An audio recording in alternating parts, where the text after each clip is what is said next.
The story starts with a hardcore gamer named Alan who has just wrapped up a game that took him a solid 3 years to finish. Once it's finally over, he can't help but feel underwhelmed, realizing that the game was actually boring and kind of a letdown. Even with all that time invested, it never really pushed him or made him struggle. What Alan truly craves is a game that can push him to his absolute limits, something brutally difficult that would take at least a decade to conquer. He wants a genuine challenge, not something that can be beaten with nothing but patience. And with that thought in mind, Alan immediately starts hunting for his next game. That's when he stumbles upon a title that supposedly never ends. Under normal circumstances, a game installing itself on his computer without permission would be a huge red flag, but he's already completely hooked and doesn't bother backing out. Instead, he dives straight into the settings menu to tweak the difficulty. Wanting the experience to be as punishing as possible, he cranks the difficulty all the way up to hell mode and chooses the untested summoner class just to make things even more chaotic. Without reading a thing, he accepts every term and condition. Unfortunately for him, one of those clauses mentions transporting the player to another world, and before he can process it, Alan finds himself reborn as a newborn baby in the middle of the countryside. A full year passes and life as a baby turns out to be way better than Alan expected. He doesn't have to work, worry about money, or deal with responsibilities, and on top of that, the milk is more than unbelievable, and he has kind and loving parents who take good care of him. His father is named Rodin, and his mother is Theresia, and they seem like a genuinely happy couple. Still, setting the game to hell mode makes it feel like a classic tragic backstory family situation waiting to happen. One night, after being put to bed, Alan raises his tiny arms and starts muttering every command phrase he knows, desperately trying to bring up a status screen. After all, even though he's supposed to be a summoner, he has no clue how summoning is actually supposed to work. Just before giving up and falling asleep, he decides to try one last time, and this time, something really does appear. Unfortunately, it scares Alan so badly that he starts screaming, causing his parents to rush into the room as soon as they hear him. With no choice, he hides the book for the moment. After checking on him and making sure everything is fine, his parents leave the room. The second they're gone, Alan pulls the book back out. Relief washes over him as he finally gets to see his stats after an entire year of trying, and they look about right for a 1-year-old summoner. All of his summoning skills are stuck at the lowest tier, but the book explains that they'll improve the more he uses them, so Alan decides to test it out right away. And from what he can tell, he's currently limited to summoning H-rank insects and beasts, which sounds ridiculously weak, so he's not expecting anything impressive at all. Right then, the book suddenly flips to the message section, and Alan realizes he's received a letter from the world's god of creation. The deity apologizes for how long it took to finish Alan's status book, explaining that the summoner class was still being developed and it ended up taking an entire year to clear all the required approvals. Alan couldn't care less about the apology, but hearing that the summoner class was rushed at the last minute gets him excited. If it was pushed out in a hurry, then there are definitely bugs left behind for him to mess with. Fired up, he decides to test it immediately. He wants to start by summoning an insect, but he quickly runs into a problem when he realizes he has no idea how to actually activate his summoning ability. Normally, he would just check a subreddit or watch a quick tutorial, but there's no internet here, so he's stuck figuring it out by himself. After thinking it over for a few minutes, Alan finally figures out that he needs to create an insect skill card first. He gives it a shot and it works without any issues. Now he's finally ready to summon his insect, but before he can do anything, his mother comes in to check on him again. With no other choice, Alan quickly pretends to be asleep once more. The following day, after his parents get busy with their usual work, Alan opens his grimoire and finally summons the grasshopper. The room floods with bright light, and at first he's completely taken in by how beautiful it looks. That feeling lasts about a second, until a massive grasshopper flies straight into his face and he completely freaks out. After calming down, he realizes this is actually the grasshopper he summoned, so he tries giving it commands. Unfortunately, even though it's a summon, it still has the brain of a grasshopper and doesn't understand a single word he says. But on the plus side, Alan discovers that summoning it boosts his agility and endurance stats, which makes him pretty happy. Sadly, his excitement catches his mother's attention, and when she sees the giant grasshopper on the floor, she instantly squashes it, leaving Alan completely devastated. During the next few days, Alan keeps experimenting with his insect summoning, but eventually he gets bored of it and decides to move on to beast summoning instead. This time, he summons a mouse, and just like before, the book launches it straight at his face, but luckily Alan was ready for it, so it doesn't scare him as much. The mouse also comes with its own stat boosts, but it's still not very smart, so having a real conversation is impossible. That said, one of its skills is called Scurry, and whenever Alan orders it to use that ability, it does so every single time. But even so, the skill itself is pretty damn useless, so Alan quickly realizes that if he wants to summon stronger and more useful creatures, he'll need to level up his summoning abilities first. Alan's grimoire reveals that he can store up to 10 summoning cards at a time, and better yet, the stat buffs from each summon stack together. So if he loads up 10 mouse cards, that's a plus 10 boost to both attack and HP. That alone already puts him well beyond your average baby. But to really break the system and go full overpowered, he's gonna need to start leveling up fast. Normally, that wouldn't be such a pain, but the genius Alan chose Hell Mode because he thought the extra difficulty would be fun. Now, gaining experience takes 100 times longer than usual, which means he's officially locked himself into a hellish grind fest. Later that day, Rodin stumbles back into the house, drenched in blood, but thankfully none of it is his. He just helped the village guys bring down a giant boar. Alan's eyes light up with curiosity, so Rodin offers to take him to see it. Without hesitation, Alan climbs onto his dad's shoulders and they head off toward the hunting grounds. For Alan, this is the first time he's ever gotten to see the world beyond their home, and he's absolutely soaking in the new scenery. But the trip takes longer than he expected, and eventually he dozes off in Rodin's arms. When they finally reach the boar's body, Rodin gently wakes him up. Alan blinks a few times, then freezes. This boar is enormous. He can't even begin to imagine how his dad managed to help kill something that huge. Not long after, the nearby villagers notice Rodin's return and erupt into cheers, hailing him as the hero of the day. Alan turns to ask if the great boar is really that strong, and Gerda explains that it's classified as a C-rank monster. Normally, it takes around 20 hunters to bring one down, so yeah, they're a pretty big deal. That little detail sticks with Alan because now he has a solid benchmark for measuring monster strength. But before he even dreams of summoning something on that level, he knows one thing for sure. He's got to buckle down and start grinding XP like crazy. After 10 relentless months of grinding, Alan finally hits level 2 as a summoner, and with it comes a pretty solid upgrade. His stats get a general boost across the board, and more importantly, he unlocks the ability to summon and fuse G-rank monsters. Hype as that is, there's a catch. Fusion costs a hefty chunk of MP, so Alan wolfs down dinner to refill some mana and rushes back to his room, only to be hit with disappointment again. His grimoire lets him know loud and clear that his max MP still isn't high enough to even attempt a fusion, so back to the grind it is. Fast forward to when Alan turns 3, and he finally gets his MP stat to a high enough level to try out his new skill. He opens the fusion section and manages to create his very first G-rank summon, a bird, which he proudly names Chappie. Chappie's main ability is Voice Mimic, which lets it flawlessly copy any voice it hears, perfect for setting traps or messing with enemies. Alan also adds a frog and a mole to his squad, and the frog is pretty useless because all it does is jump up and flash like a living distraction, but the mole is way more useful because it can tear a massive hole in the ground in seconds. Compared to the H-rank summons, these new ones are way more useful, and for the first time, Alan actually feels like he's playing a proper game instead of just grinding in baby mode hell. Still, he's nowhere near strong enough to take on real threats yet. Around this time, Gerda's daughter, Krena, shows up looking to hang out. Her version of playing involves sparring, and unfortunately for Alan, she's absurdly strong. He even maxes out all his summon buffs to stand a chance, but she still wipes the floor with him like it's nothing, meaning the girl's on another level.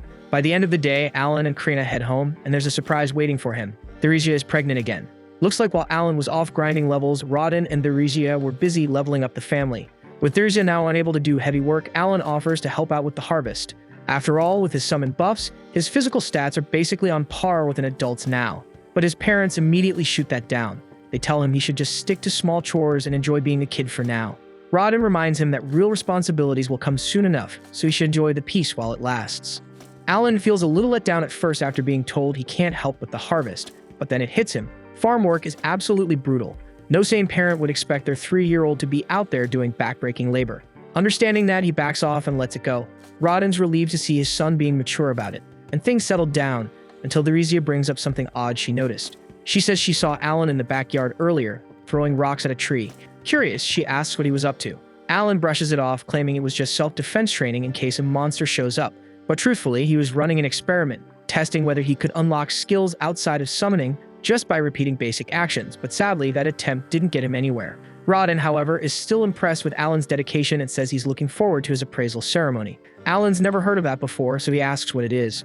Rodin explains that when a child turns 5, they undergo an appraisal to reveal any hidden talents or skills they might possess, and if Alan ends up with a powerful one, he could have a shot at living a wealthy and successful life. As winter arrives, Alan continues experimenting and decides to test how durable his summons are by summoning a grasshopper out in the snow. To his surprise, it manages to survive out there for an entire day, which he considers a win. But that little win quickly turns into a disaster when Krena pops up again, eager for another sparring match. As usual, Alan gets stomped, but while he's busy fighting her off, he totally forgets about his summon. That's when things take a turn. The grasshopper, still active, ends up crawling up Theresia's leg, scaring the hell out of her. She trips and falls, dangerous enough on its own, but especially risky since she's pregnant. Rodin rushes over, and though Theresia says she's okay, it's clear the fall triggered labor. Whether they're ready or not, the baby's coming now. Rodin quickly tells Krina to go fetch her mom, and once she arrives, she helps Theresia through a rushed delivery. By sunrise, the family welcomes a brand new baby boy into the world. Everyone is filled with joy except Alan, who's left feeling conflicted. He still doesn't understand why a game reincarnated him into this world in the first place, but when he thinks back to his old life in Japan, he realizes there wasn't really much waiting for him there. This new life, unexpected as it is, has given him something far more important. That's why he makes up his mind to keep pushing forward, not just for himself, but to protect the only real family he's ever had. By the time spring rolls around, Alan knows his appraisal ceremony is coming up, so he asks his dad what it's actually like. His father explains that every kid has to go through it once they hit 5 years old, and if Alan ends up with a rare or high-ranking skill, he might just land a shot at the elite path. That said, it's not going to be easy. Competition's pretty fierce this year. A whole bunch of kids are turning 5 at the same time, including Krina. They all make their way to the commoner district where the ceremony's being held. But as they get closer to the church, Alan starts noticing something weird. Most of the other kids look super polished and dressed up while he's stuck in borderline tatters. Now that he's paying attention, he realizes he's been dressed like this since birth. If that's any indication, his family must be seriously low on the social ladder. Still, it doesn't really bother him much. When they reach the church, everyone gathers outside in front of it. A couple of priests step out, and Alan hears folks in the crowd mocking some of the poorer families. The priests aren't having it, though. They shut that talk down fast, reminding everyone that divine blessings don't discriminate. Even a broke farmer's kid could be handed a legendary skill. With that, they usher the crowd inside for the actual ceremony. As Alan steps in, he notices 3 towering statues near the altar. They must represent the deities worshipped in this world.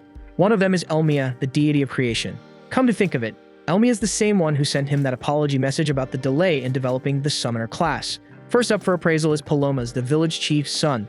He's told to place his hand on the glowing crystal sphere to reveal his stats. Palomas obeys, and a moment later, the stone wall lights up, displaying his class as a merchant. His father looks pleased with the result, but Alan, on the other hand, was kind of expecting something more dramatic. It's basically the same function as his grimoire, except this version uses letter grades instead of numbers. The process continues as some kids walk away with impressive talents, while others don't get anything worth mentioning. A few hours pass, and now only 2 are left, Alan and Krina. Krina's turn is up, and she practically sprints over to the crystal with excitement. The second she touches it, the whole thing erupts in a blinding white glow. Her father panics for a second, thinking maybe something's gone wrong, but the priests are just frozen in shock. Turns out the reading is legit, and Krina just unlocked the Sword Lord class, one of the most powerful titles out there. Her dad is over the moon, but Krina herself doesn't seem to grasp just how big of a deal this is. Alan isn't all that shocked by the announcement because he's been getting his ass handed to him by Krina for years now, so it kind of checks out. But now it's his turn, and the priest tells him to step up to the altar. When he lays his hand on the crystal ball, nothing happens at first, but then there's a sudden flash of light, and the damn thing blasts him backward. Rodin rushes over, making sure Alan's okay, then turns to the priest and asks what talent his son got, since reading isn't exactly his strong suit. Based on how strong the crystal reacted, he's expecting something insane, but instead the priest says that Alan has 0 talent. Alan's stunned. No way, that's right, he knows for damn sure he's got a skill. But when he looks up at the board, it confirms it. Every single stat is locked at E rank. He's convinced this whole mess is Elmia's fault for completely botching the summoner class code. Before he can spiral too hard, Rodin wraps his arms around him from behind, trying to soften the blow. He doesn't want Alan to feel crushed about not having a talent. They head home together after that, and despite what happened, nobody treats him any differently. Alan really does appreciate how his family supports him, but deep down, he knows the whole no talent thing is bullshit.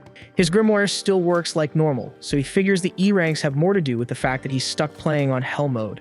All the other kids are the same age as him and probably got evaluated based on their leveling potential. But in Alan's case, since it takes him literally 100 times more XP to gain a level, it makes sense that his stats are stuck in the gutter, even if his real strength is way higher than the board shows. Most folks would have lost their minds over something like this, but Alan isn't some casual noob playing for fun. He lives for the brutal grind. Still, he can't shake the feeling that something's seriously off with the summoner class, especially since he saw some sketchy error code pop up at the bottom of his appraisal. He's already planning to file a mountain of complaints to the dev team over it. The following day, Alan tags along with his family to visit Krina's place. But on the way, he starts picking up on something odd. His dad's been acting off. Over at Krina's house, everyone's in the mood to party and celebrate her becoming a sword lord. But Rodin still looks like he's chewing on a lemon. Gerda flat out refuses to join the celebration until Rodin quits the attitude. At first, Alan thinks maybe his dad's just bitter that Krina got something special, but that's not like him at all. Rodin's not that petty, so whatever's eating at him, it has to be something deeper. The two of them keep going at it for another minute until Gerda finally blurts out that Rodin mentioned cutting ties between their families right before they sat down. Rodden stands by what he said, explaining that now that Krina's a sword lord, she's got a damn near guarantee way out of this tiny backwater town. If things go well, she might even rise to nobility. And if that happens, staying connected to a broke family like Rodden's could just drag her down. Gerda fires back, shouting that he doesn't give a damn about status or any of that crap, but Rodden keeps pushing, saying he's only doing what's best for Krina. The argument heats up again, but their wives eventually step in and pull them apart before it gets worse. Alan's kind of thrown off by how chill everyone seems about the fight, so he quietly asks Gerda's wife if this kind of thing happens often. She just laughs and says yeah, it used to happen all the time, but they always made up after. Turns out the four of them have been close since they were kids, born and raised in the same village. About 10 years back, when word first got out about building a new settlement, they all jumped in together and helped lay the foundations. Gerda and Rodden bonded a ton during that time. Thinking back on it all makes them realize how dumb this argument really is. Not long after, a message comes in that the Night Order has taken an interest in Krina and they're on their way over. Alan figures the news about her Sword Lord class must spread like wildfire. It's a good thing, of course, as she's finally getting the recognition she deserves. But Gerda still seems a little uneasy because she's way too young to be signing up for knighthood just yet. Then out of nowhere, one of the kids from the appraisal ceremony, the kind who got a decent talent, decides to mouth off. He walks up to Alan and tells him he doesn't belong here, calling him a talentless reject, but Alan couldn't care less. He's still got his summoner powers, so this loser's opinion doesn't mean squat, but Krina isn't having it. No one talks trash about her best friend. She steps up and tells the punk to back off, nearly lops off his damn finger in the process before Gerda quickly steps in and drags her away. Right after that, the village chief announces that the Night Order has finally arrived. The whole place lights up since nobody here gets to see real knights up close. The chief then calls for Gerda and Krina to come meet the knight captain. Krina's practically shaking with excitement since she's always dreamed of becoming a knight, so meeting the captain in person is like the ultimate wish for her. Alan starts wondering if the knights are planning to take Krina back to the capital for training, but before the knight captain can say anything, Gerda jumps in, saying he can't allow it since she's still just a kid. The captain shrugs it off, saying age doesn't matter. If she's really a sword lord, then she should be more than capable of handling the training. There's no issue, unless of course they made the whole thing up and lied about her being a sword lord just to deceive the Night Order. Gerda quickly denies it, swearing he's telling the truth, but it's already too late. The captain made up his mind and he orders his vice captain to test Krina in a duel right here, right now. And without hesitating for even a second, the man agrees. Gerda then pleads with the captain to rethink this. He doesn't want his daughter's life on the line over some test. But the captain makes it crystal clear that if Krina refuses to fight, that alone will count as proof that she's a fraud. And if that's the case, not just her, but her entire family will be put to death. One of the knights then hands her a sword. Any normal 5-year-old would have been shaking in their boots by now, but not Krina. The moment she realizes she gets to wield a real weapon, she accepts the duel without hesitation. The crowd clears and the duel begins. Reborn steps forward to face her, and Krina doesn't waste a second and charges in at full speed. And from one look, she's swinging a sword twice her size like it's made of paper, and she's actually managing to keep up with Reborn, forcing him to stay on guard, but he's still handling her without too much trouble. The knight captain watches with a cold stare, clearly not impressed by what he's seen so far. But then Krina blocks one of Reborn's attacks cleanly and gets ready to counter. Before she can strike though, Reborn slams his foot into her and sends her flying across the street, crashing straight into a wall. Gerda loses it. The second he sees his daughter tossed like that, he tries to rush in, but the knights slam him down and pin him to the ground. Alan and Rodden try to help, but they get pushed down too. Alan can't believe what he's seeing. This isn't right. Whether Krina is a sword lord or not, she's still a kid, and the guy she's fighting is a grown-ass knight with years of battle experience. But just then, something changes. Krina starts getting back up, and the air around her shifts. There's this heavy, dangerous pressure rolling off her, and she's not saying a word, just standing there, radiating pure menace. Without wasting a breath, Krina charges in with another full-force assault, locked in like a heat-seeking missile. This time, Reborn doesn't stand a chance. She absolutely steamrolls him, shattering his sword clean in half and nearly lopping off his damn head. Krina looks a little let down that the match ended so fast, but she clearly enjoyed herself. She casually thanks Reborn for the warm-up and strolls off, leaving the poor guy with nothing but the crushing fact that he just got wrecked by a 5-year-old. Gerda exhales hard, grateful that his daughter made it out in one piece, and starts showering her with praise for how well she fought. But before he can even process what just happened, the knight captain steps in and Gerda instantly goes on guard, not wanting that man anywhere near his daughter. This time, the captain drops the arrogance and admits Krina really is a sword lord. He even apologizes for dragging her into the duel. He says he wants to have a proper conversation about her future, but Gerda instantly shuts him down. The captain then offers to let him bring backup to the meeting if that'll help, and after a moment of hesitation, Gerda agrees, only because it makes him feel a bit more secure. They all head to the chief's house for lunch, where Xenoth properly apologizes for the stunt he pulled earlier. He explains that he was ordered by the Baron to verify if a genuine sword lord existed in this village, and after what he just witnessed, there's no denying it. Xenoth then brings up how 3 years ago, a so-called sword saint popped up in a count's household, but that instantly raises red flags for Alan because in the game's system, sword saints are only born from common backgrounds, not noble blood, so that one must have been a total fraud. Turns out that fake ended up serving the royal family, but couldn't live up to the hype. Once they rechecked him, they realized he was just a regular swordsman faking his rank, and after several nobles were caught bluffing their way up the ranks, the kingdom enforced a zero-tolerance policy on forged talent reports. That said, Xenoth genuinely apologizes again for putting Krina through such a rough ordeal. He reassures Gerda that no one's trying to rip her away from him. Instead, they want her to stay home and keep training as usual, and if she chooses to, once she turns 12, she'll have the option to enter the Knight Academy. After 2 full years of grinding, Alan finally reaches the 3rd level of his grimoire and he's buzzing with excitement. This upgrade gives him an enhanced skill. Now he can boost the power of his summons, and even better, he can control up to 30 F-rank units at once. That means his buff stacking potential just went through the roof. He's eager to test things out later, but right now, dinner's waiting, so he heads back inside. On the family front, his little brother just turned 2, and their mom's pregnant again, so there's another baby on the way. While his parents are tossing around baby names, Alan randomly gets a divine message from Elmia, the deity of creation, and ends up blurting the name out loud without thinking. His folks instantly assume he's suggesting they name the baby after a deity, which is totally off limits in this world. Alan can't explain the real reason, so he quickly changes the topic and mentions how Rodden's old scars seem to have faded completely. Rodden casually says it's because he cleared a divine trial earlier that day while wrestling a wild boar. Alan's never heard of that before, so he asks for details, and Rodden explains that sometimes after a tough battle, your body feels totally renewed and your wounds heal instantly. Alan figures it must be what happens when someone levels up in this world. Rodden's a beast of a fighter, so it makes sense if he levels up a lot. Alan, on the other hand, might have a level 3 grimoire, but his body's still stuck at level 1 since he hasn't fought a single monster yet. If he wants to grow stronger, he's got to jump into real combat. That's easier said than done though. He's not allowed to leave the village without permission. The only real way around that rule is by joining a hunting party, but the moment he brings it up, his dad shuts it down right away. He refuses to let Alan risk his life like that. Later that night, when the whole house is asleep, Alan opens his grimoire to check out the message from Elmia. He already has a pretty good guess what it's about. He sent a heated complaint after that appraisal ceremony fiasco. Turns out, Elmia apologizes for the glitch that made him look talentless during the test. It's fixed now, so next time he's appraised, his summoner class should appear properly. The deity also explains that Alan's stats show as E rank because he picked Hell mode, but in reality, he's way stronger than that. And to fix it, they've added a special stats section just for Alan. Alan scans through his updated stat sheet, and to his surprise, it's way better than he expected.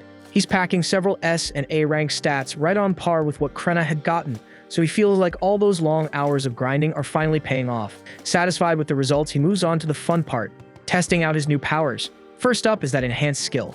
He pulls out a grasshopper card, activates the ability, and watches as the stat boost kicks in. The buff clearly powers up the grasshopper itself, but Alan quickly notices that it doesn't boost the buffs he receives through the summon. Still curious, he decides to call out the creature just to see the changes in real time. And as soon as it spawns, it gives off a faint glow for a few seconds. Definitely looks enhanced, but outside of that, not much else seems different. Before he can dig any deeper, his mom walks in to check on him. And the second she sees the grasshopper, she freaks out and flattens it without hesitation. The following day, Rodden gears up for a hunting trip, and while he's out, Alan slips into the backyard to mess around more with his grimoire. He's been trying every card combo he can think of, hoping to unlock a new summon. He's already burned through most of his viable pairs, and this last combo feels like his final shot. Thankfully, the fusion works this time, and he gets a new card, but it's labeled grass, so he's not sure how useful that'll be. On the upside, it seems to come with an MP buff, which means it might help him increase the number of summons he can use in a day. Curious, Alan summons the grass card, and to his utter confusion, an apple creature pops out. It's not built for combat at all, but it does have a weird skill called aroma. So Alan asks to show him, and the apple sinks into the ground like a seed, then sprouts a small stem, and sure enough, the stem gives off a sweet, pleasant scent. Just as he's trying to figure out what to make of it, his mom pops up again to check on him. Alan panics and tries to get the apple to hide, but it doesn't respond, so his mom ends up spotting the stem, but thankfully, she just assumes it's a regular plant and walks off without another thought. Still, Alan knows this thing's going to need a whole lot more testing before he figures out what it's actually capable of. Later that day, Alan's back at it, sparring with Krenna like usual. But even with all his new buffs from leveling up, he still can't land a solid hit. Her strength's just on another level. Still, Krenna notices something. Alan's gotten way tougher. That catches him off guard, so he checks his stats and finds out that his sword mastery has already hit level 3, all thanks to their regular training sessions, and he's pumped to see some real progress. Then he remembers he recently got a dog summon that has a bite attack, and he's itching to try it out. But using it against Krina wouldn't be fair, so he holds off. After training, Alan spends the rest of the afternoon chucking rocks at a tree in the backyard, hoping to trigger some kind of new skill or awakening. So far, it's a total bust, and he's starting to feel like he's just wasting his time. He hasn't had much of a chance to train outside of this either, since he's been busy taking care of his little brother. Mash, who's been tagging along, eventually complains that he's bored of the whole rock-throwing routine. Alan apologizes and promises they'll do something else soon, but he just wants to finish a few more throws. While Alan lines up his last tosses, Mash notices something weird near the house, a bunch of saplings growing where there definitely weren't any yesterday. Turns out that's the aftermath of Alan spamming his apple summons earlier to farm MP boosts, and it worked. Thanks to stacking the buff, Alan's MP recovery time is now down to 5 hours instead of 6, which means he can push his mana output by over 15% every day. It may not be flashy, but it's progress. As night falls, everyone gathers for dinner like always, but Rodin still hasn't come back from the hunt. That's odd, especially since the group wasn't planning to go deep into the woods today. Theresia tries to stay calm, putting on a brave face, but that calm is shattered when the hunters return in a panic, carrying Rodin's unconscious body. One glance is all it takes to see he's in critical condition. He caught a boar's fang straight to the gut, but they managed to cauterize the wound on the way back, and he's barely hanging on. The only reason he's still breathing is the healing herb they gave him during the trip home. Theresia is stunned to hear that since they're expensive, and she has no idea how they even got one. Gerda explains that after the Night Captain apologized for how he treated them, he offered a bag of gold coins to make up for it. They used that gold to buy the herb, but it still wasn't enough to fully heal Rodin. Tensions spike as the other hunters start yelling, blaming the entire disaster on the commoners. But then all the shouting wakes Mash, who bursts into tears, so Alan quickly scoops him up and takes him back to bed. The rest of the hunters decide to clear out, leaving the family alone to process everything in peace. Once things finally settle down, Alan quietly asks what really happened and if it's true that a commoner is the reason for all this. Gerda explains that a few days earlier, he and Rodin were called in by the village chief, who told them that commoners would be joining the next hunt. Boar meat is incredibly valuable, so most of it goes straight to the Baron, but the rest is split between the hunters. Sometimes it gets traded for other supplies, but unless you're out there hunting yourself, getting your hands on any decent boar meat is tough. Even so, none of the commoners had ever joined a hunt before, and with good reason. It's dangerous as hell, so people get hurt and some even die every year. So naturally, they've always kept their distance. But ever since Rodin's name started spreading like wildfire as some kind of legendary hunter, some of the commoners got the idea that if they tagged along, he'd do all the heavy lifting while they enjoyed the rewards. So they went to the chief and asked to be included in future hunts. Rodin and Gerda were against it, but since it came from the chief, they had no choice but to comply. And just like they feared, it all went downhill fast. During practice, the commoners barely put in any effort.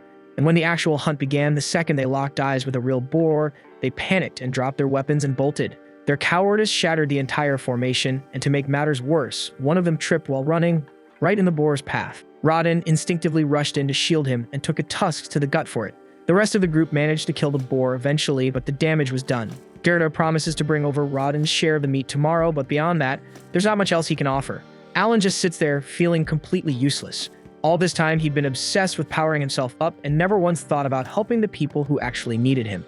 By the following day, Rodin finally regains consciousness, and everyone is beyond relieved that he pulled through. But even with Rodin awake, Alan can't shake the weight pressing down on him.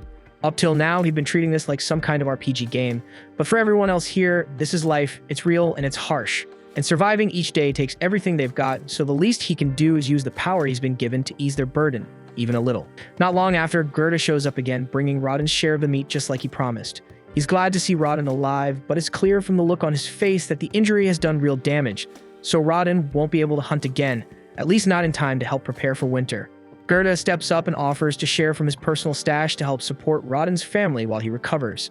Rodin genuinely appreciates the offer, but before anything else can be said, Alan suddenly speaks up. He tells everyone that he wants to take over for his father. His voice is steady, his expression firm, and it's clear to everyone in the room that he means it, so no one argues.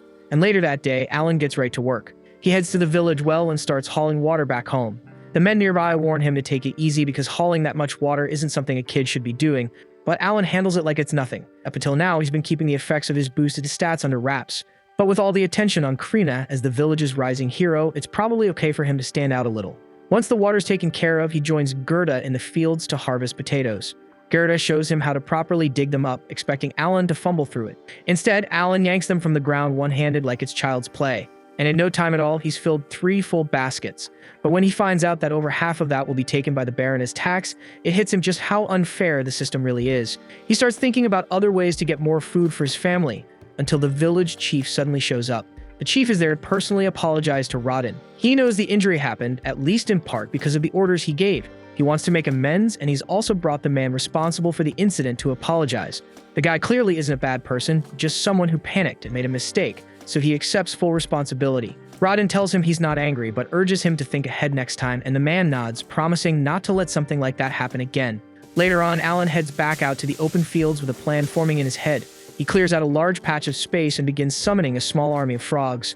Each one uses its provoke skill, which should lure out wild animals like ducks, nothing too dangerous. But instead of ducks, Alan ends up attracting a monster bird. For a split second, he considers running, since it's clearly stronger than he expected. But then he thinks of his family, of the food they need, the help they've lost, and decides to take the risk. And with all the stat boosts he's stacked, he figures he might just have a shot.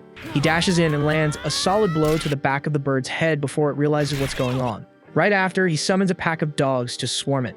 The dogs do some solid damage, snapping and clawing at the bird from all sides. But it doesn't take long for the creature to recover and start tearing through them one by one. As each summon goes down, Alan's buffs start fading, leaving him more and more vulnerable. And once the last dog is gone, the monster sets its sights on Alan, who suddenly finds himself in serious danger, face to face with a raging enemy and no backup left. As a last-ditch move, he summons 2 leeches, which immediately latch onto the alba heron and start draining its blood. The beast begins to weaken just enough to buy Alan a brief window to think through his next step. He's clearly not at full strength, he's already lost a couple of summons and had some buffs stripped, but he's not panicking. He's already mapped out a clear plan to finish this thing off with one powerful final blow. Alan calls his wolves back into the fight and commands both them and the leeches to charge in together. As they launch their assault, he joins the rush, leaping forward and landing a clean, crushing sword strike right to the alba heron's skull.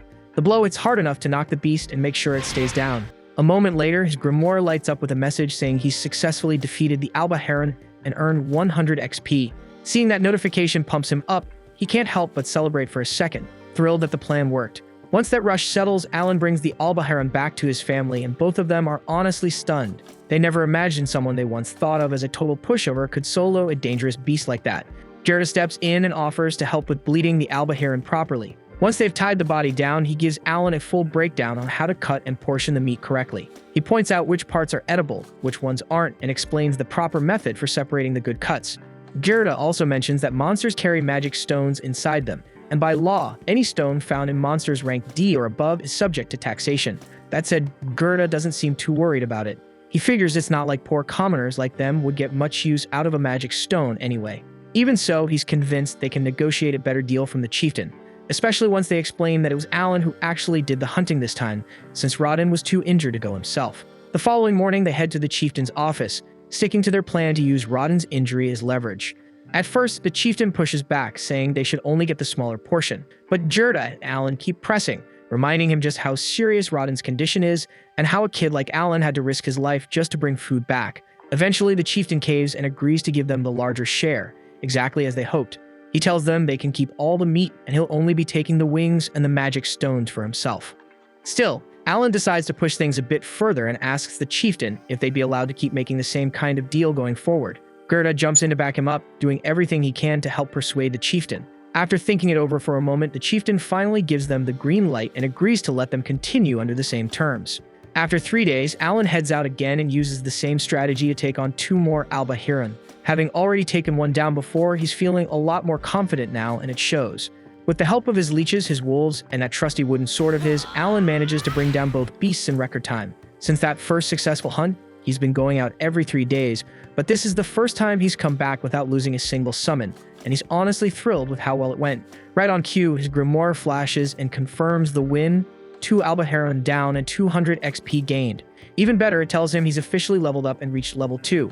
Alan practically explodes with excitement and pulls up his stat window immediately. Sure enough, all of his HP and MP have been fully restored thanks to the level up. But as he looks closer, he notices something strange. His stat increase is only about 60% of what it should be. He doesn't overthink it though. Maybe it's just because he just hit level 2 and boost hasn't fully kicked in yet. Either way, he's still pumped. All that effort is finally paying off. The more he thinks about it, the more he starts to believe that this could be the trial of the deities that Rodin once mentioned, and honestly, that thought makes him feel incredible. Still, he knows that sooner or later, he's going to have to come clean and tell his family the truth. Afterward, Alan returns home, and Rodin's stunned to see him drag back 2 Alba Heron in one go. After that, Alan meets up with Krina for a bit of sword training. But even in the middle of sparring, his mind keeps drifting, thinking about when and how he'll take down more Alba Heron. Since it's migration season and there's an abundance of them around, he figures if he stays consistent, he could hit level 3 by taking out around 20 more. That train of thought gets cut short when Krina suddenly smacks him with a solid hit to the head, clearly ending the match in her favor. Alan then admits defeat, and Krina casually waves him off as she walks away. Afterward at night, Alan decides it's finally time to come clean with his parents about how he's been taking down those Alba Heron with such ease. But he's well aware he can't just blurt out that he got dragged into some game he found online because his parents would probably think he'd lost his mind. So instead, he crafts a more believable story. He tells them that when he was only a year old, he received an oracle from Elmia, the deity of creation. Alan explains that an oracle is basically a divine blessing that makes someone both smarter and stronger than most people. On top of that, it means he'll be tested with trials that push far beyond what even 100 normal men could endure. Hearing that, Rodin immediately picks up on what's really happening. He already had his suspicions because he noticed that morning that the cut on Alan's face had completely vanished. That alone told him Alan must have already gone through one of the deity's trials. But Theresia is still trying to make sense of it all, especially since Alan's appraisal results last year said he had no talent whatsoever. That's when Alan adds another layer to the story. He claims he received a second oracle from Lord Elmia just a few months ago. He explains that his appraisal came out low because the process couldn't account for how slowly his trials would develop. On top of that, he says the system couldn't recognize his talent at the time because it was too new to be properly evaluated. Rodin is floored because it means Alan really does have a talent after all. When he asks what that talent is, Alan says he doesn't actually know. The oracle didn't give him the full answer. It hurts him to lie about it, but he knows he can't tell the truth. Revealing that he's a summoner who can control monsters would freak people out, and there's no way he can say anything about being reborn either. In the end, Theresia pulls Alan into a hug, calling him brave and incredible, especially for someone so young to be carrying all this on his shoulders. Rodin then asks what Alan wants to do going forward, and Alan tells him that for now, he just wants to prove he's worthy by completing every trial. Rodin's proud of that answer, but he also reminds Alan not to be afraid to lean on others when things get tough. Alan thanks them both for being so understanding and for backing him no matter what. Rodin finishes by saying that it's probably best to keep all of this under wraps for now. If the wrong people start thinking he's a fake prophet, things could get ugly fast. But the only one they'll let in on the truth is Gerda, since he never stops hyping up Krina as a future sword lord. Rodin figures it's finally his turn to brag about how awesome his own kid is too. By the time winter rolls around, Alan pulls out one of the stored Alba Herons and begins butchering it piece by piece. Once that's done, he heads into town with Gerda to trade the meat for supplies. Gerda's already caught wind of the big news that Alan is being chosen and tested by Lord Elmia, and honestly, he's not the least bit shocked. He always had a gut feeling there was something different about that kid. As they travel together, the two of them chat along the way. At one point, Alan brings up the topic of the difference between commoners and serfs. Gerda explains that it mostly comes down to status and taxation. Serfs live under a whole different system, where every adult has to cough up 3 gold coins a year and each child costs 1. Alan listens carefully and then asks what it would take for a serf to rise up and become a commoner. Gerda tells him it'd require a tribute of 10 gold coins per family member. He also mentions there are whispers about a certain baron occasionally granting commoner status as a reward, but those are just rumors and no one knows if they're true. Hearing all this, Alan quickly does the math. With his mother expecting another child, that would make them a family of 5, meaning they'd need 50 gold coins to earn their way out of serfdom. Alan spends the rest of the day working trades with Gerda and slowly starts to get a solid feel for how the barter system works. By the time they head back, he's carrying a fat bundle of firewood on his back. Realizing he now has a decent grasp on how town trading operates, he starts thinking about ways to run some market research next time he comes in. When Alan returns to trade on his own, he takes a much more methodical approach. He carefully tracks the barter and market value of every item he sees, recording all of it so he can use that info later. Eventually, he steps into an herbal shop and asks the merchant if there's any kind of medicine that can restore MP. The shopkeeper immediately says no, those kinds of items are way too pricey for their store to keep in stock. Still, Alan takes his time and scans the shelves full of herbs and medicines. Realizing that documenting all of them by hand would take ages, he focuses hard, and with just his thoughts, his grimoire responds, absorbing the details of every herb in the shop without him having to touch a thing. Following that, Alan asks the shopkeeper if he happens to have any Mueller's flowers in stock.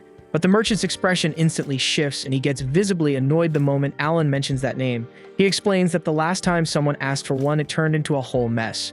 Apparently, Gerda stormed into the store demanding a Mueller's flour because a friend of his was seriously ill. He didn't even pay the full price up front, just promised to settle the rest later. The merchant never got the rest of the payment, and to make things worse, that flour happened to be the last one in stock, so that's what really ticks him off. Hearing all this, Alan quickly pieces it together. Gerda must have rushed in that day to buy the herb that ended up saving Rodden's life after the night he was attacked. If the merchant had flat out refused to sell it, Alan might not even have a father right now. Wanting to show his gratitude, Alan hands over some albaharon jerky as a thank you gift and sincerely thanks the merchant for his kindness. Then he quietly heads out of the shop.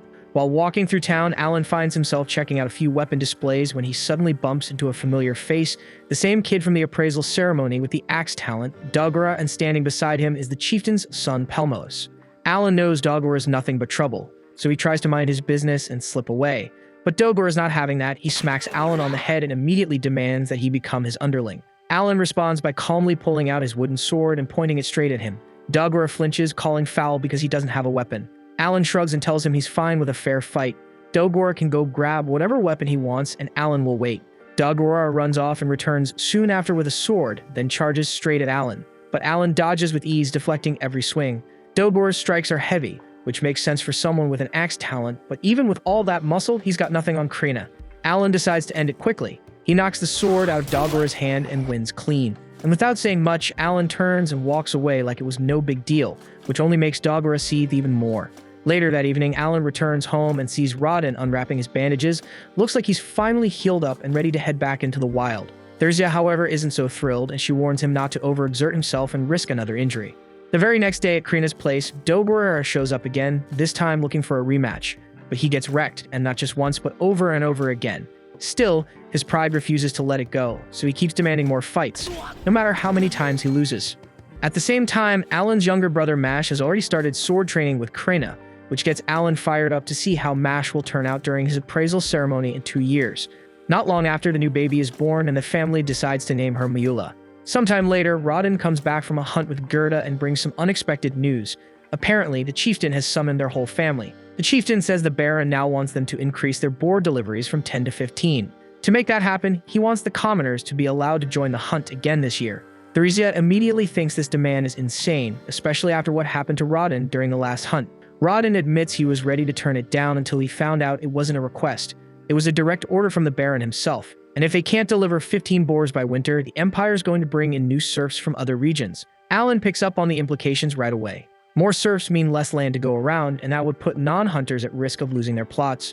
Gerda chimes in and says that's not even the worst part. Apparently, the Baron expects them to bring in 20 boars by the end of next year. Rodden figures the only way to make that happen is to increase the hunting frequency instead of sticking to their usual schedule of once every 10 days. That's when Alan speaks up and suggests they should just follow the Baron's order. Gerda quickly scolds him for cutting into an adult conversation, but Rodden stops him and lets Alan continue. Alan explains that since it's a direct order from the Baron, refusing is an option.